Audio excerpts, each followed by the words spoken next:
Aujourd'hui, j'ai décidé de psychoter sur une citation d'Oscar Wilde. Soyez vous-même, les autres personnalités sont déjà prises. Soyez vous-même, qu'il dit.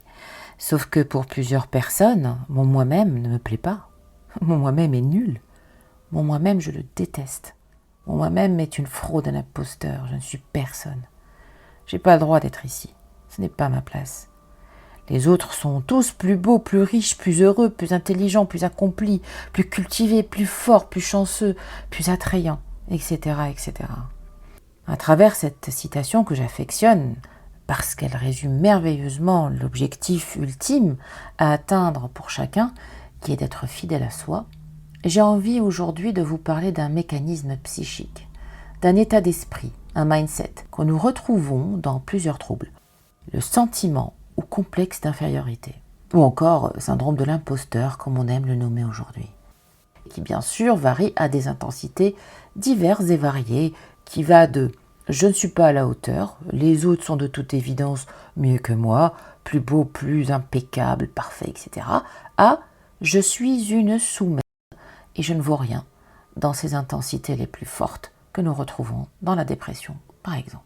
C'est un symptôme transdiagnostique, donc, c'est-à-dire qu'on va le retrouver dans différents troubles psychologiques et psychiatriques, qui peut aller des comportements passifs et agressifs d'ailleurs, et ou agressifs, jusqu'à des troubles comme l'anxiété sociale, en passant par la dépression dans tous ses états, entre autres réjouissances.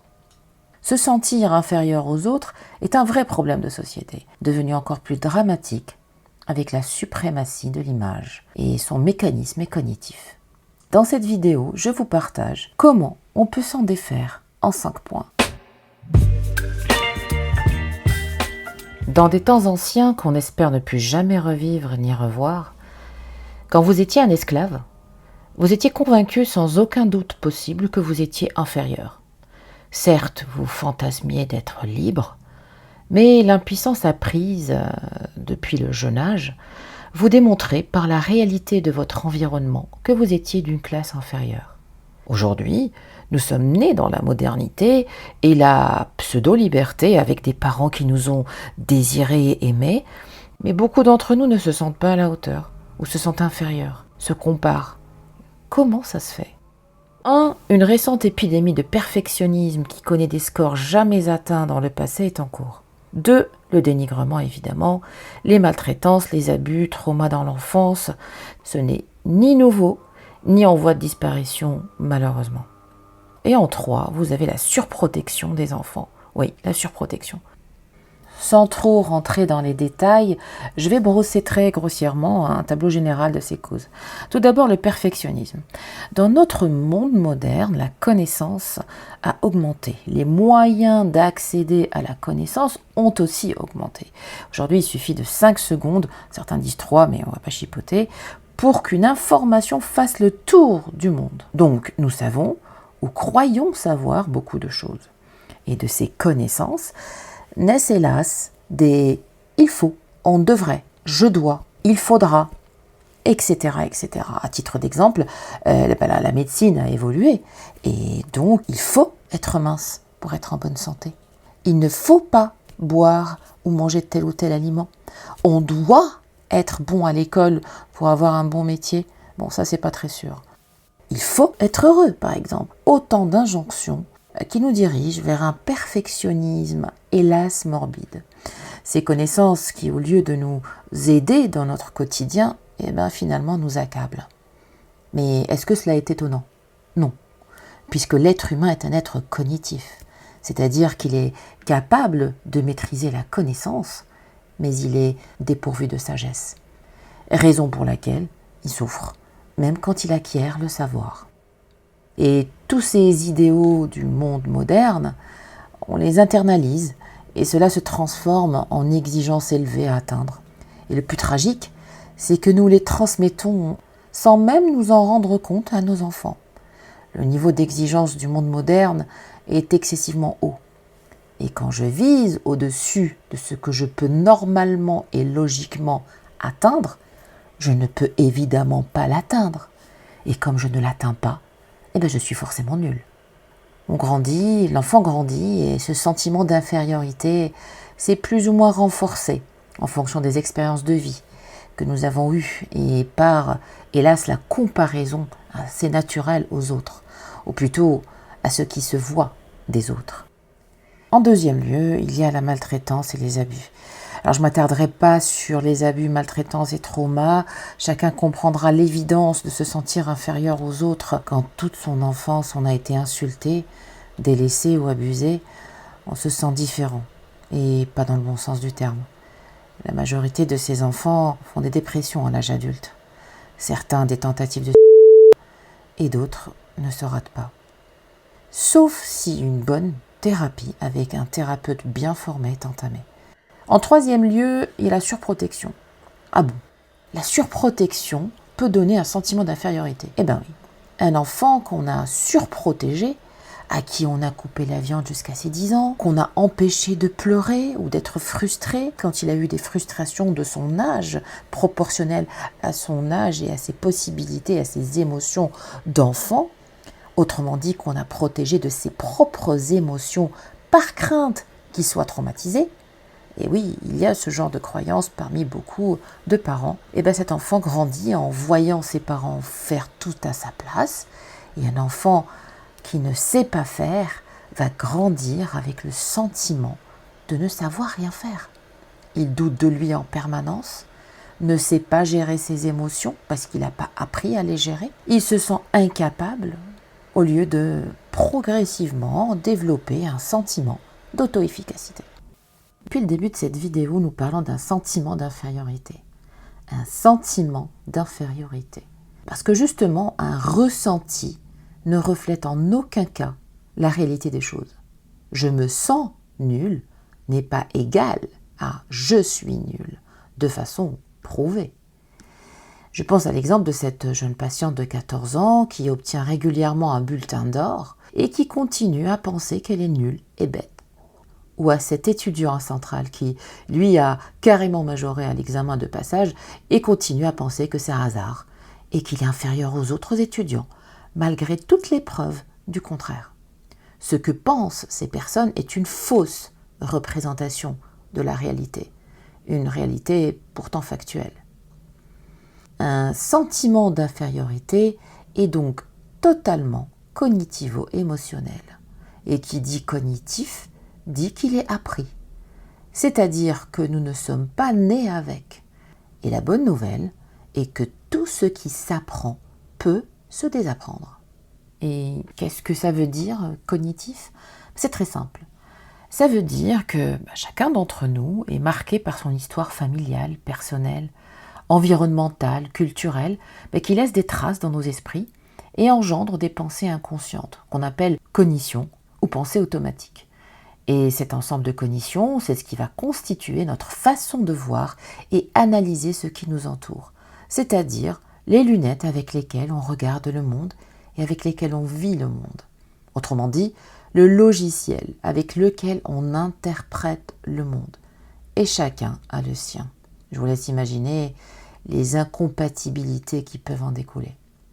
Donc la personne qui souffre d'un sentiment d'infériorité est inconsciemment en train de se comparer. Et notre société moderne et ultra connectée, truffée d'images en tout genre, ne peut qu'avoir un impact encore plus grand sur nous. A fortiori pour les plus jeunes d'entre nous, quand le cerveau n'a pas atteint sa maturité complète, c'est-à-dire vers les 25 ans. Oui, le cerveau termine sa croissance à 25 ans. Imaginez l'impact du contenu des internets sur des cerveaux incomplets. Et ce n'est pas pour jeter la pierre aux internets, parce que derrière toute innovation technologique, il y a du bien et du très bien même, et du moins bien, du mauvais, voire du mal. Nous avons donc toute cette fâcheuse et habituelle tendance à la comparaison. Et ça va de mon voisin a une voiture plus grande que moi, mon frère a fait un trip en Australie alors que moi j'ai jamais pris l'avion, c'est pas juste. Cette célébrité que je suis sur mon téléphone a plus de poitrine que moi, ou alors que lui il a des six-packs bien apparents et que moi je ferais mieux de ne pas me mettre en maillot cet été.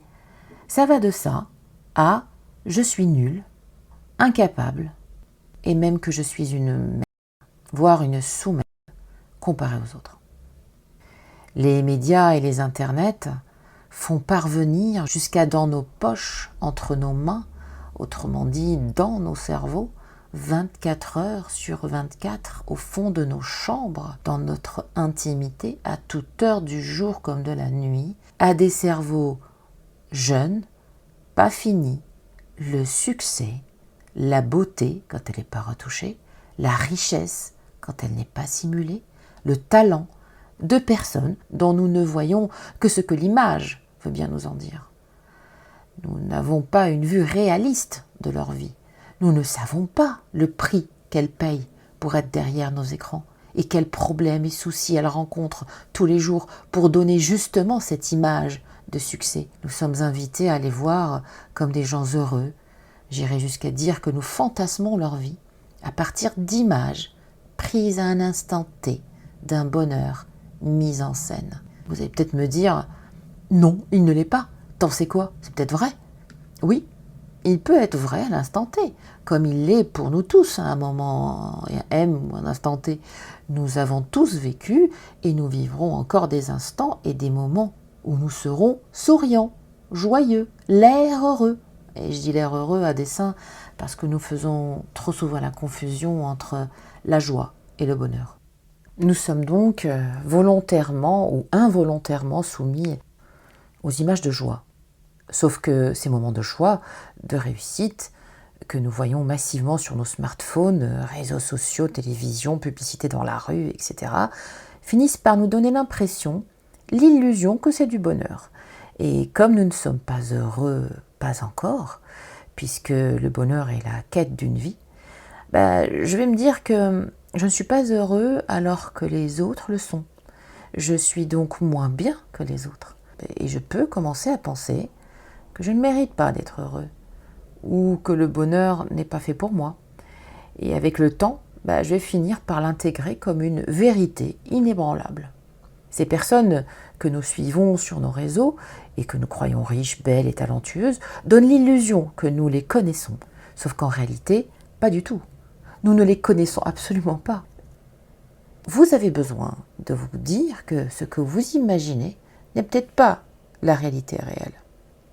Si nous croyons que ce qu'on voit est leur vraie vie, nous commençons à nous sentir inférieurs, pas au niveau, voire nuls comparé à eux. Et là, on va se poser quelques instants pour bien distinguer se sentir et savoir, parce qu'il y a une sacrée différence. Exemple, je sais que je ne suis pas fortuné et je sais donc que je suis inférieur à Elon Musk ou Bill Gates financièrement. Je sais que je suis esthétiquement et intellectuellement inférieur à Heidi Lamar, dont personne ne parle, une brillante actrice des années 40 et génie qui a inventé le Bluetooth, le Wi-Fi, entre autres. Mais le fait de savoir ça ne me provoque aucun sentiment négatif, aucun sentiment d'infériorité. C'est juste un fait. Savoir que vous êtes inférieur d'une certaine façon à une personne donnée n'est pas la même chose que se sentir inférieur de façon générale. Ce serait même dingue de penser que nous sommes tous identiques, à tous les niveaux et tous les sujets. Quelle est cette pensée automatique qui nous fait souffrir autant et pourquoi cet état d'esprit ? Eh bien, la raison est simple. C'est que la cognition principale, c'est-à-dire la croyance principale de ces personnes est la suivante. Je devrais être aussi bon que tous les autres et je ne me sens pas aussi bon et aussi bien que tous les autres.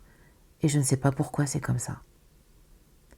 Savoir avec assurance que l'Éthiopienne tire une hache d'Ibaba ou que Usain Bolt court mieux que vous n'est pas la même chose que d'avoir le sentiment d'être inférieur. Il est normal et même logique d'être bon dans un domaine et tellement moins bon dans d'autres. D'ailleurs, si vous êtes éducateur, responsable ou parent d'enfants, arrêtez tout de suite de dire à vos enfants « soyez les meilleurs », même en blaguant. Meilleurs que quoi ? Et que qui ? Que les autres ? Tous les autres ? À la limite, meilleurs en basket, soyez précis.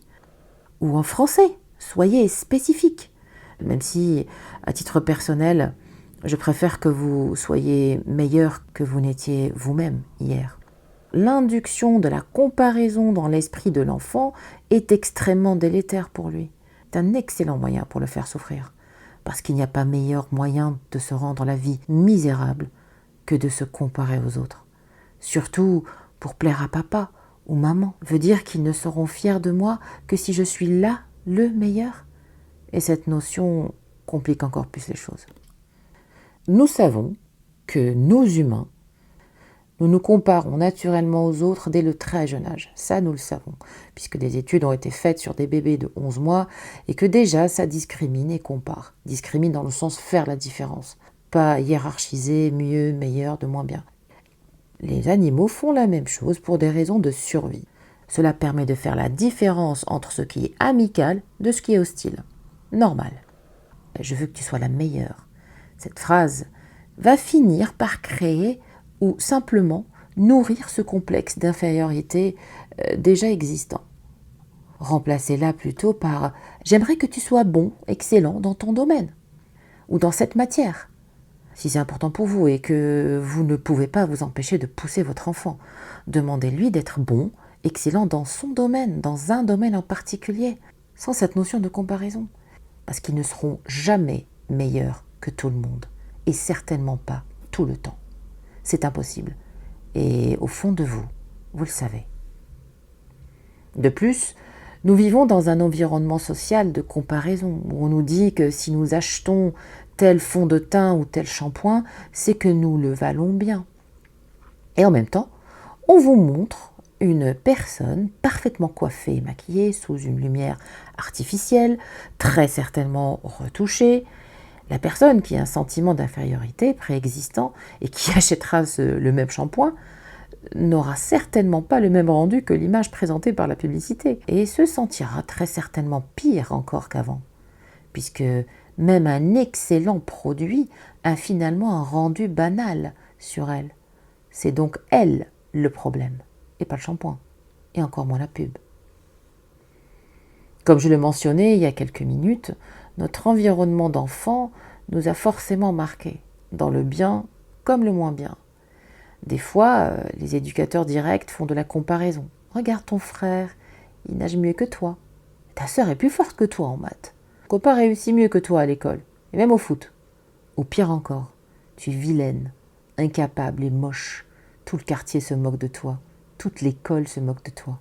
Et là, en termes de maltraitance, il y a du level. Cependant, d'autres personnes, même n'ayant pas entendu ce genre d'horreur de leurs parents, vont avoir ce sentiment d'infériorité. J'ai nommé les perfectionnistes. Ils ressentent que si ce n'est pas parfaitement parfait, c'est un désastre, un drame. J'en parlais plus tôt dans la vidéo. Ma fille, un jour, quand elle était au collège, en 5e je crois, je vais la chercher à la fin de la journée. Elle monte en voiture, l'air triste et désespérée, et me dit « J'ai eu une horrible note en anglais, je suis nulle !» Et elle pleure et sanglote. Et moi, très empathique, je lui réponds « Tu sais, les notes ne sont pas le reflet de la personne. C'est pas ça qui compte pour moi. Cela n'apporte aucun changement. » Du coup, je me dis qu'elle a dû avoir un 0 ou un 2 sur 20, j'en sais rien, qui n'était pas de ses habitudes, effectivement, et qui pouvait expliquer son attitude. Je continue. Tu sais, ça arrive d'avoir une très mauvaise note de temps à autre. Tu vas pas en mourir, hein? Mais rien n'y faisait. Et là, je suis intriguée et je lui demande « Combien as-tu eu ?» Elle me fait alors une réponse qui m'a laissé sans voix. « 19,5, me répond-elle. « Sur 40 ?» dis-je interloqué. « Non, sur 20. » Et elle éclate en sanglots. C'est ça, l'archétype du parfait perfectionniste. J'ai 20, c'est la norme. J'ai 19,5, c'est une catastrophe. J'ai eu alors un comportement de comportementaliste choqué. Elle a eu une démonstration en direct de ce que représentait la non-importance des notes à mes yeux et qu'être une belle personne n'a rien à voir avec les notes. Fille de psy oblige, je vous en reparlerai lors d'une FAQ ou d'un atelier psycho dans le futur proche. Donc, Si vous avez un sentiment global d'infériorité, dit complexe d'infériorité, qui génère entre autres le fameux syndrome de l'imposteur, entre autres réjouissances, vous me direz, peut-on vraiment s'en sortir? La réponse est oui, mais ce n'est pas si simple. Comment faire alors pour s'en sortir? Outre consulter un bon thérapeute en TCC, ce que je vous conseille si vous êtes concerné directement. On va y pallier en 5 points. Premier point, envers qui spécifiquement vous vous sentez inférieur? Je veux des noms. Et pourquoi exactement vous sentez-vous inférieur à cette personne? On arrête la surgénéralisation, qui est une distorsion cognitive d'ailleurs. Et le mieux est que vous écriviez la réponse sur un bout de papier, ou sur un carnet, ou sur votre téléphone, ou peu importe. Les perfectionnistes ont la fâcheuse tendance d'être dans la dichotomie. C'est-à-dire, c'est noir ou c'est blanc, c'est bien ou c'est nul, tout ou rien. Sur 8 milliards de personnes, vous vous sentez inférieur par rapport à qui? Les gens riches? Les gens cultivés? Nobelisés? Les personnes très belles, très musclées? Toutes ces personnes ne sont pas tout cela à la fois, vous en conviendrez. Mais soyez plus spécifique. Qui dans votre environnement proche est supérieur à vous? Ok. Cette personne que vous nommez, en quoi est-elle supérieure? Ok. Ok, d'accord. Machin ou machine fait cela mieux que vous. Je n'en doute pas. Maintenant, j'aimerais savoir en quoi il ou elle n'est pas supérieur à vous. Vous connaissez quoi de sa vie? De ses problèmes intérieurs? Non, vous ne les savez pas. Votre jugement est basé sur l'image extérieure, la partie visible de l'iceberg, pas sur la réalité de la vie de machine. Et c'est là que les réseaux sociaux peuvent nous aider à aller très mal. En deuxième lieu, laissez tomber les jeux de mime. Vous ne serez jamais identique à quelqu'un d'autre. Vouloir être comme quelqu'un d'autre est une illusion qui vous perdra. Sur votre carte d'identité et votre passeport, il est écrit votre nom, Sarah Duchemol. Pas Sarah Duchemol qui ressemble presque à machine d'Insta. C'est ok et c'est assez habituel, je dirais même normal, qu'à 15 ans, Sarah voulait ressembler, voire être comme son idole, Brooke Shields, ou comme la star populaire du lycée de l'époque. Mais Sarah Duchemol sera toujours Sarah Duchemol. La meilleure version de Sarah Duchemol ne sera jamais à l'exacte réplique de machine d'Insta. Ce qui n'a rien à voir avec l'inspiration. Quelqu'un peut nous inspirer, nous donner envie d'accomplir des choses. Mais nous ne pouvons en aucun cas avoir sa vie à l'identique. C'est idiot. Ce qui nous amène à la troisième notion à intégrer et qui est capitale, oser être soi-même. Ou plutôt, oser être différent des autres. Différent de ce qui nous impressionne, différent de ce qui nous plaît chez les autres. Peut-être qu'en étant différent, ce qui n'est pas toujours facile, je vous l'accorde, nous allons devenir uniques et peut-être remarquables pour les autres. Si nous étions tous semblables les uns aux autres, nous serions des clones, totalement inintéressants. Justement, c'est la différence qui fait la rareté, et la rareté fait la beauté. Et la beauté crée l'attraction. Et je ne parle évidemment pas de la beauté physique. Ce n'est pas votre nez ou vos yeux qui vous rendent beau, mais votre personnalité. Je vous invite à mettre la vidéo sur pause et réfléchir si autour de vous, vous connaissez des personnes physiquement ordinaires, mais qui ont un flot de dingue. Et si vous connaissez des personnes plutôt physiquement attrayantes, mais qui finissent par devenir insignifiantes. Parce qu'elles n'ont aucune personnalité, ou que pire, elles sont méchantes ou arrogantes, suffisantes. En quatrième point, il faudra questionner notre vision utopique de la vie. de ce que vous attendez de la vie. Les visions utopiques sont souvent en tout ou rien. Si seulement j'étais riche, je serais heureux. Et comme je ne suis pas riche, ma vie c'est de la crotte. Si seulement j'avais les abdos de Ryan Gosling, j'aurais toutes les filles à mes pieds.